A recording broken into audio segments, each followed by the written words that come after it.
Hi everyone, welcome to A guide for TGPSC exams. ఈ వీడియోలో మనం ప్రముఖ కవులు మరియు వారి యొక్క రచనలని డిస్కస్ చేయబోతున్నామండి. సో ఇందులో మనకు ఫస్ట్ బిట్ వచ్చేసరికి కొమర్రాజు వెంకట లక్ష్మణరావు ఎక్కడ జన్మించాడు అని అనుకుంటే మనకి కృష్ణా జిల్లాలోని పెనుగ్రంచిపోలండి. మరి స్థిరపడింది ఎక్కడ అంటే భువనగిరి. సో మనం ఇది హైదరాబాద్ సంస్థానంలో అప్పుడు ఎవరైతే మనకు ప్రముఖమైన కవులు ఉన్నారో వాళ్ళ గురించి కదా అండి డిస్కస్ చేసేది. సో ఈయన కృష్ణా జిల్లా పెనుగ్రంచిపోల్లో పుట్టినప్పటికీ భువనగిరిలో స్థిరపడాడు అనేది గుర్తుంచుకోవాలి. ఎవరు? కొమర్రాజు వెంకట లక్ష్మణరావు. ఈయన ఎవరి దగ్గర దివాన్గా పనిచేశాడు అని అంటే మునగాల జమీందారు దగ్గర దివాన్గా పనిచేశాడండి. ఈ మునగాల జమీందారు ఎవరు మనకి అంటే రాజా నాయని వెంకటరంగారావు. సో ఈయన యొక్క గొప్పతనం ఏంటంటే ఈయన ఏకశిలా నగరం కడప జిల్లాలోని ఒంటిమిట్ట కాదని ఓరుగల్లు నగరం అని నిరూపించాడండి ఈయన.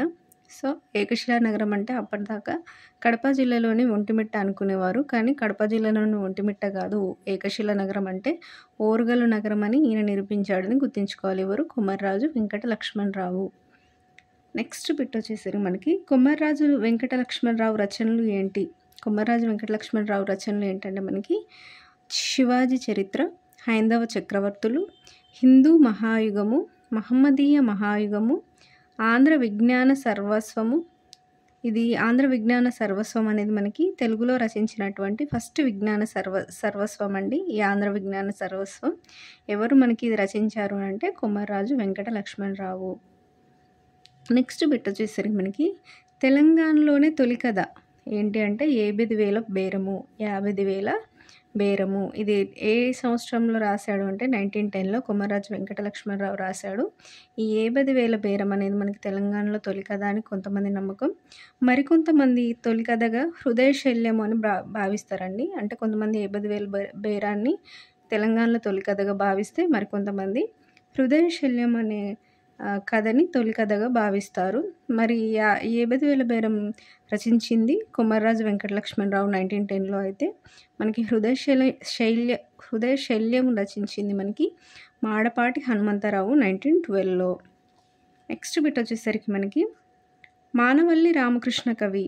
మానవల్లి రామకృష్ణ కవి ఈ థర్డ్ బిట్ దాకా మనం కొమర్రాజు వెంకట లక్ష్మణరావు గురించి తెలుసుకున్నామండి. ఇప్పుడు మానవల్లి రామకృష్ణ కవి గురించి మనం తెలుసుకుంటాం. మానవల్లి రామకృష్ణ కవి మనకి వనపర్తి సంస్థాన రాజు అయినటువంటి సవై రామేశ్వరరావు బహదూర్ దగ్గర అంతరంగిక కార్యదర్శిగా పనిచేశాడండి. ఎవరు? మానవల్లి రామకృష్ణ కవి. ఏ సంస్థానం రాజు అంటే వనపర్తి సంస్థానము. ఈయన మనకి శాసనాలని లిథిక్ రికార్డ్స్ ఆఫ్ హైదరాబాద్ స్టేట్లో ప్రచురించాడు. సో ఈయన అనేక శాసనాలని కలెక్ట్ చేసి lithic records of Hyderabad state అనే పేరుతోటి ఈయన ప్రచురించాడని గుర్తుంచుకోవాలి. అంతేకాకుండా అనేక ఆముద్రిత గ్రంథాలను మనకి విస్తృత కవులు శీర్షికన వెలుగులోకి తీసుకొచ్చాడనేది తెలుసుకోవాలి. శాసనాలు అయితేనేమో lithic records of Hyderabad state అనే పేరుతో ప్రచురించి మనకి అముద్రిత గ్రంథాలను అయితే మనకి విస్తృత కవులు అనే శీర్షికతోటి వెలుగులోకి తీసుకొచ్చాడనేది ఇక్కడ ఇంపార్టెంట్ పాయింట్.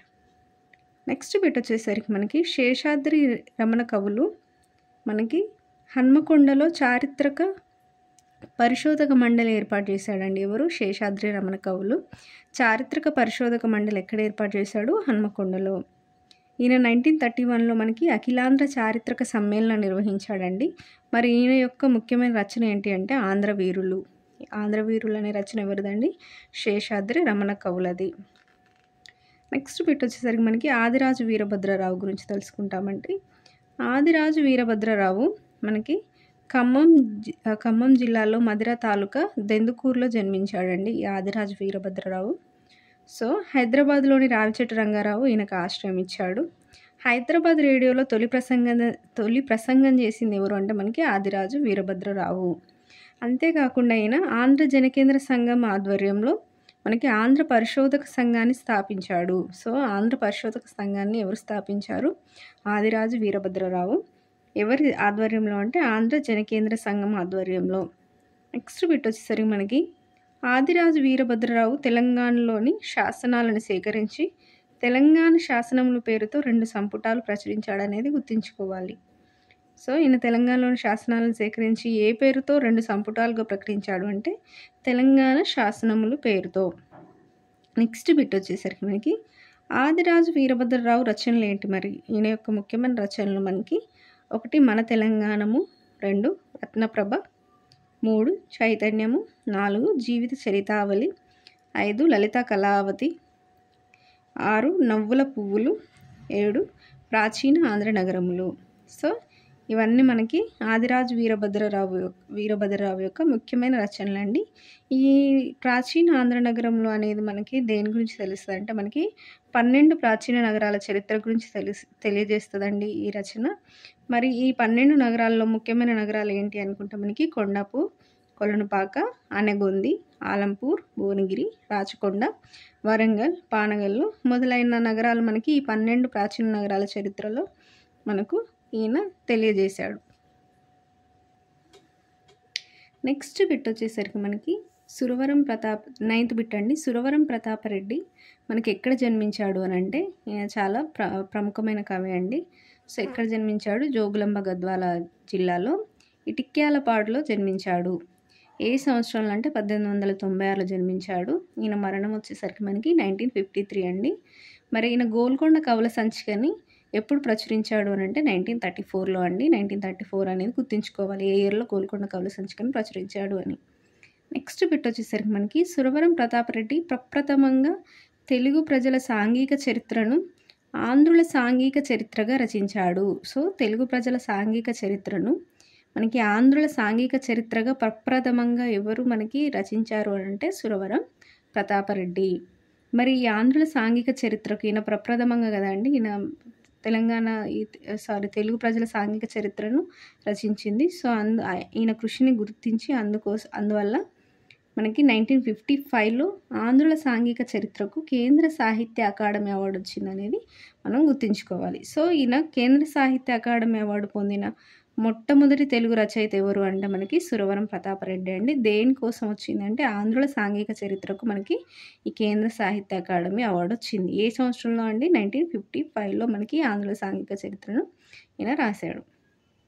నెక్స్ట్ బిట్ వచ్చేసరికి మనకి 1955లో ఈయనకి అవార్డు వచ్చింది ఆంధ్రుల సాంఘిక చరిత్రకు. ఏ అవార్డు అంటే కేంద్ర సాహిత్య అకాడమీ అవార్డు అని గుర్తుంచుకోవాలండి. సో తొలి తెలుగు రచయిత ఈయననే, ఈ కేంద్ర సాహిత్య అకాడమీ అవార్డు పొందిన తొలి తెలుగు రచయిత. నెక్స్ట్ బిట్ వచ్చేసరికి మనకి సురవరం స్వీయ చరిత్ర. మనకి సురవరం స్వీయ చరిత్ర ఏంటి అంటే స్వీయ చరిత్ర పేరు స్వవిషయ సంగ్రహము. ఈ సురవరం యొక్క స్వీయ చరిత్ర పేరు ఏంటండి? స్వవిషయ సంగ్రహము. ఈయన 1926లో గోల్కొండ పత్రికకు సంపాదకత్వం వహించాడని గుర్తుంచుకోవాలి. గోల్కొండ పత్రికకు సంపాదకత్వం ఎప్పుడంటే 1926లో. గోల్కొండ కవుల సంచికను ఎప్పుడు రిలీజ్ చేశాడంటే 1934లో. నెక్స్ట్ బిట్ వచ్చేసరికి మనకి 1941లో మనకి విజ్ఞానవర్ధిని పరిషత్ని స్థాపించాడు. అంతేకాకుండా 1951 to 52లో మధ్యలో ప్రజావాణి పత్రికను కూడా ఈయన నడిపాడండి సురవరం ప్రతాపరెడ్డి. నెక్స్ట్ బిట్ వచ్చేసరికి మనకి సురవరం ప్రతాపరెడ్డి కలం పేర్లు ఏంటి? సో ఈయన రాసినటువంటి కలం పేర్లు ఏంటి? ఏ కలం పేరుతో ఈయన రచనలు రచించాడు అని అంటే మనకి ఫస్ట్ చిత్రగుప్త, 2 జంగం బస్వయ్య, 3 విశ్వమిత్ర, 4 యుగపతి, 5 అమృత కలశి, 6 సంగ్రామ సింహ, 7 భావకవి రామ్మూర్తి, 8 బహదూర్. ఈ పేర్లతో ఈ కలం పేర్లతో మనకి ఈయన అనేక రచనలు రాశాడు సురవరం ప్రతాపరెడ్డి. అందులో ముఖ్యంగా గుర్తుంచుకోవాల్సినవి ఏంటంటే Chitragupta and Jangam Baswayya. Next bit వచ్చేసరికి మనకి సురవరం రచించిన కథలు మనకి ఏంటి అని అంటే మనకి మొగలాయి కథలు అనేవి సురవరం రచించినటువంటి కథలు. హాస్య వ్యంగ్యాత్మకమైన రచనలు ఏంటి మరి అని అంటే వెర్రి వెంగళప్ప కవిల కట్టలు. నెక్స్ట్ బిట్ వచ్చేసరికి సురవరం ప్రతాపరెడ్డి పరిశోధనాత్మక గ్రంథాలు ఏంటి? సో ఈయన పరిశోధనాత్మక గ్రంథాలు ఏంటంటే మనకి ఒకటి గోల్కొండ కవుల సంచిక అండి 1934లో, తర్వాత హిందువుల పండుగలు 1931లో, నెక్స్ట్ రామాయణం విశేషములు ఇది 1943లో, తర్వాత ప్రపంచ గ్రంథాలయ చరిత్ర అండ్ లిపి సంస్కరణలు అనేవి ఈయన యొక్క పరిశోధనాత్మక గ్రంథాలు. నెక్స్ట్ బిట్ వచ్చేసరికి మనకి సురవరం ప్రతాపరెడ్డి నాటకాలు ఏంటి? సో ఈయన రచించినటువంటి నాటకాలు ఏంటి అంటే ఒకటి ఉచ్చల విషాదం, 2 భక్త తుకారం. ఈ ఉచ్చల విషాదం అనేది మనకి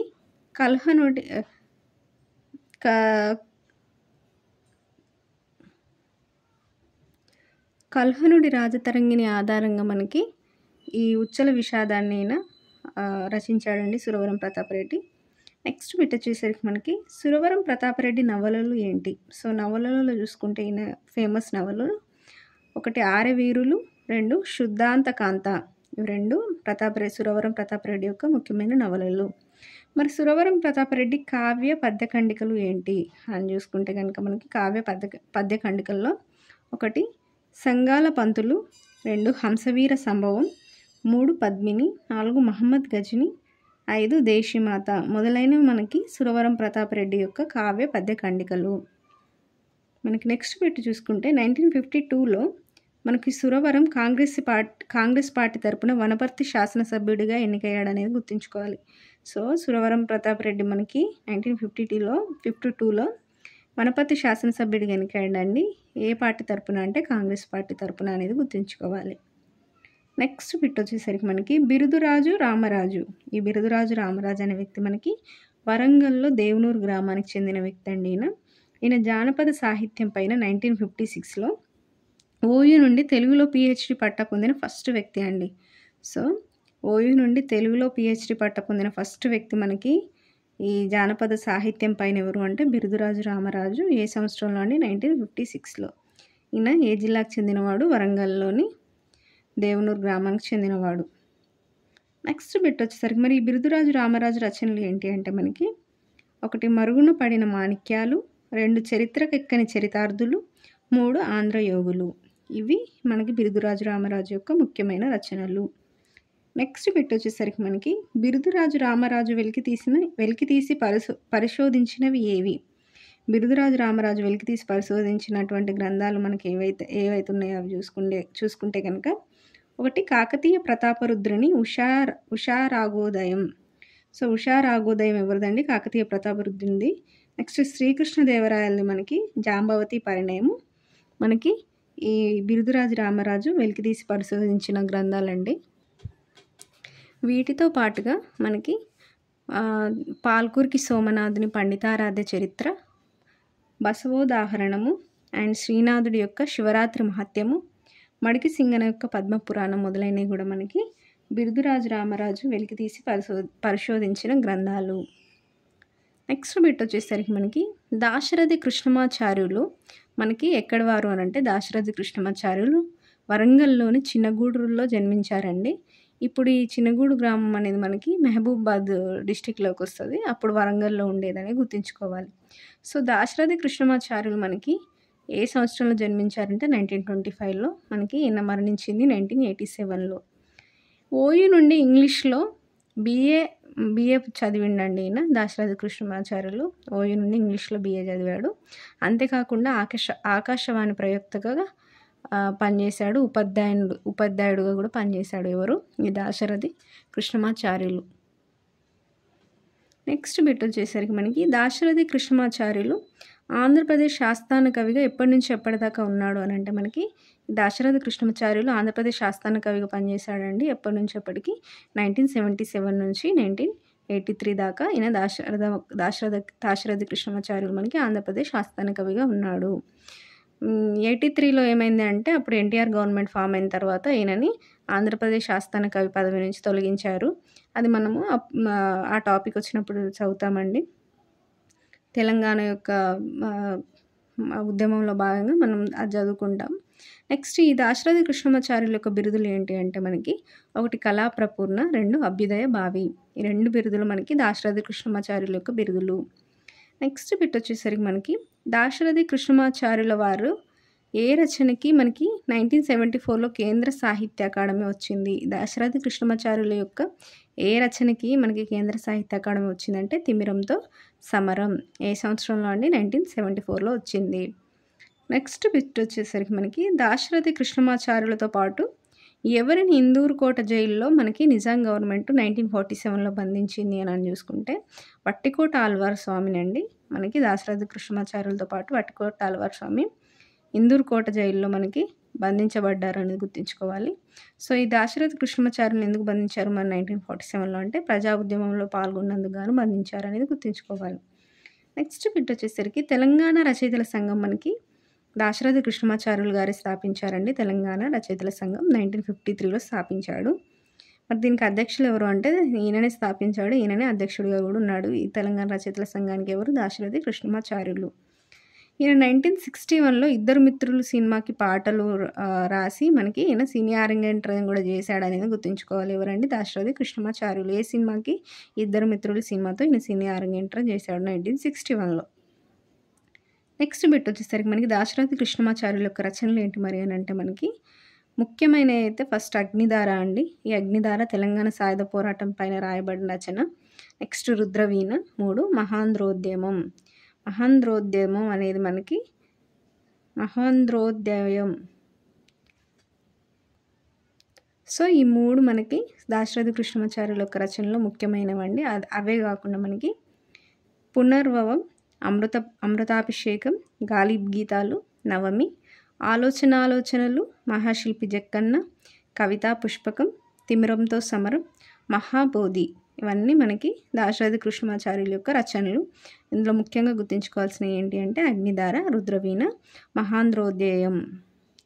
నెక్స్ట్ బిట్ వచ్చేసరికి మనకి దాశరథి కృష్ణమాచార్యులు ఏ రచనకు ఆంధ్రప్రదేశ్ సాహిత్య అకాడమీ అవార్డు లభించింది? సో మనకి కేంద్ర సాహిత్య అకాడమీ అవార్డు ఏమో మనకి తిమిరంతో సమరంకి వచ్చిందండి. మరి ఆంధ్రప్రదేశ్ సాహిత్య అకాడమీ అవార్డు దేనికి లభించిందంటే ఈయన యొక్క రచన అయినటువంటి కవితా పుష్పకంకి మనకి ఆంధ్రప్రదేశ్ సాహిత్య అకాడమీ అవార్డు లభించింది. సో ఇక్కడితో మనకి ఈ వీడియోలో 30 బిట్స్ కవర్ అయినాయండి. నెక్స్ట్ బిట్స్ మనము నెక్స్ట్ వీడియోలో కవర్ చేద్దాం. Thank you.